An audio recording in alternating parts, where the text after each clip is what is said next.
Kulang ba kita mo? Kaya ka hindi makapag-ipon and kaya ka napipilitan mangutang? 'Pag nagkulang ang pera mo or kita mo, 'pag nagkulang ka sa mga pangangailangan mo, sino may kasalanan?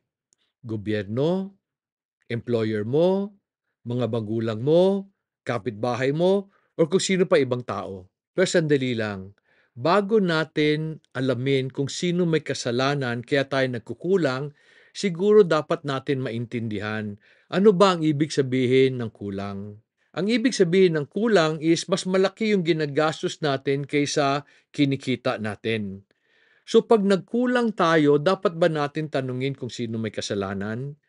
I believe the proper question to ask is, ano ang solusyon ng kulang? Kasi maski makahanap tayo ng sisisihin, hindi naman magbabago ang sitwasyon natin, di ba? Para sa akin, the idea of kulang is a feedback mechanism that life is using to tell us na meron tayong maling ginagawa.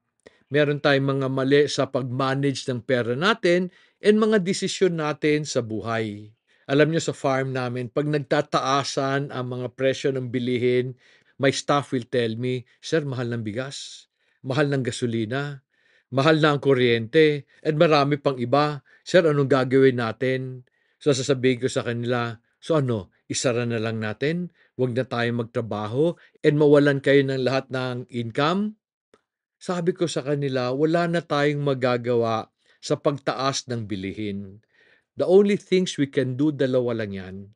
Maghanap tayo ng paraan na para umakyat yung income natin and maghanap tayo ng paraan na bumaba ang expense natin. I would tell them na pag nagkulang tayo, it is a feedback mechanism that business is telling us, kailangan nyo ayusin desisyon nyo. So imbis na maghanap tayo ng sisisihin, dapat pag nagkulang tayo, maghanap tayo ng paraan para ma-solve yung sitwasyon natin. Sisihin mo gobyerno, may mangyayari ba? Sisihin mo employer mo, kung kulang ang kita niya, ano ang ibibigay niya? Oftentimes, kaya lang siya hindi makapagbigay kasi mataas na rin ang mga bilihin. Pag hindi kanya taasan ng sweldo, pag sinisi mo siya, magbabago ba ang sitwasyon mo? Hindi rin naman, di ba? Kasi at the end of the day, nasa atin ang solusyon pag nagkulang. Ang dapat natin isipin, paano ko ba papalakihin ang income ko and babawasan ang expenses ko? Alam nyo, I believe we are one of the biggest high-value crop farm in the country. Not because we're good, because we are good in managing pag nagkukulang kami. Pag tumaas ang bilihin, ang gasolina, bigas, hindi kami nagrereklamo. Naghahanap kami ng paraan para pagandahin yung negosyo and bawasan ang expenses namin. In our farm, we don't buy fertilizers anymore, maski pesticide.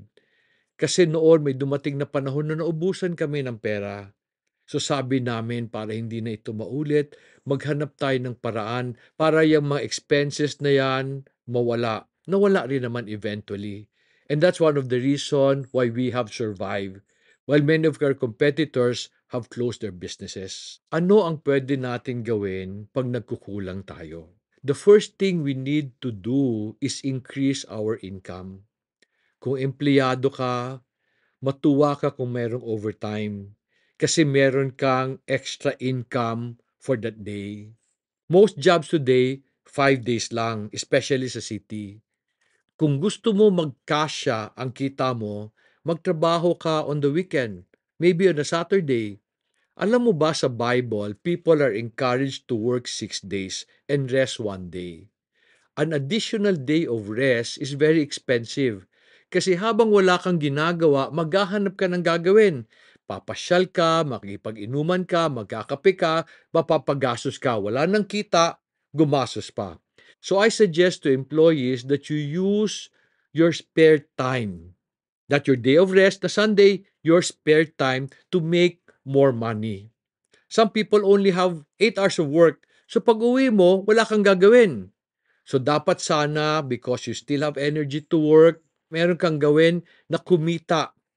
If you're an electronic technician, tell all your neighbors, padala nila lahat ng sira nila na electronic gadget. 'Pag magaling ka magluto, magluto ka sa gabi na pwede ibenta the following day sa opisina ng mister mo or sa mga kapitbahay mo. And today, online selling gives you the ability to reach people beyond your neighborhood.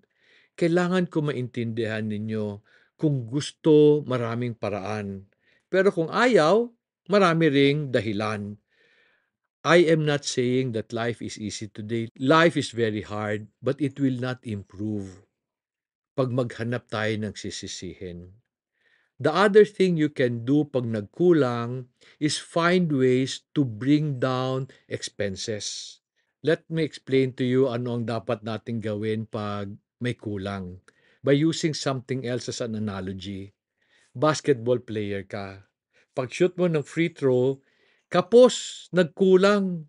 So what do you do? Do you tell the committee, bakit nyo linayo yung ring? Bakit nyo ginawang 10 feet? Bakit nyo ginawang 12 feet yung layo? Do you do that?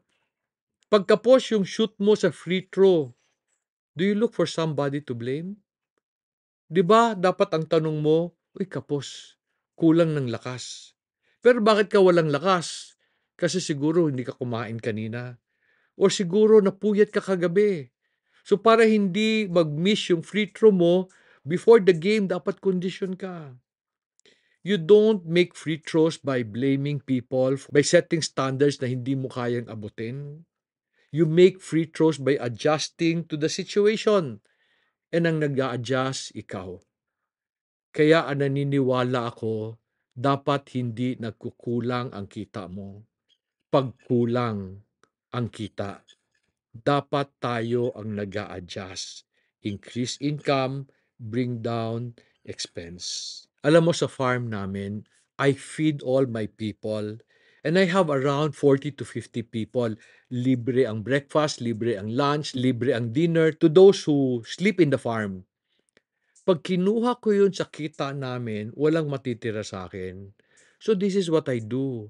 I grow my own food. Yung pagkain na kakainin nila, tinanim namin na gulay, pinalaki namin na baboy, pinalaki ng manok.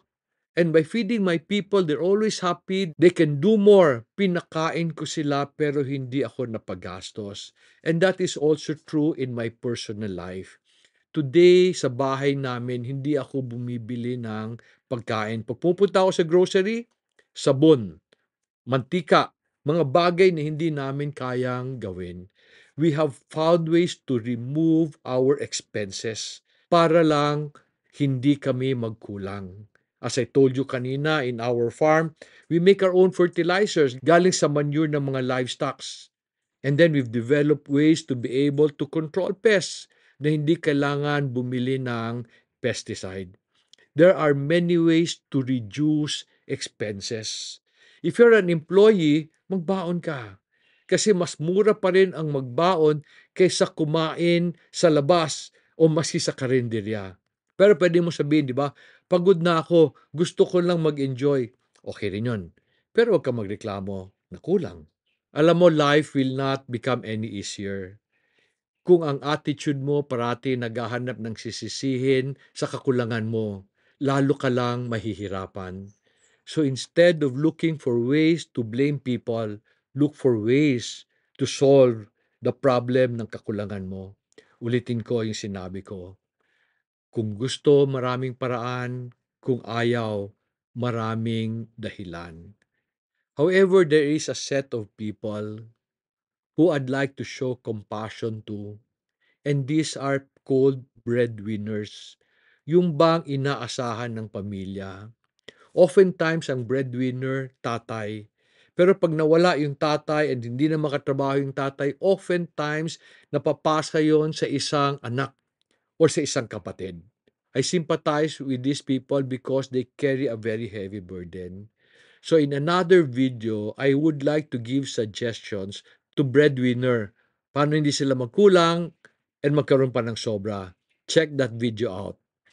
Kung natulungan kita, do me a favor.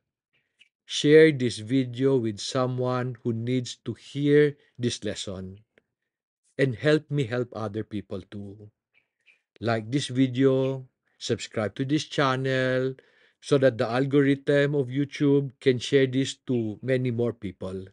So maraming salamat for watching this video and may God bless you.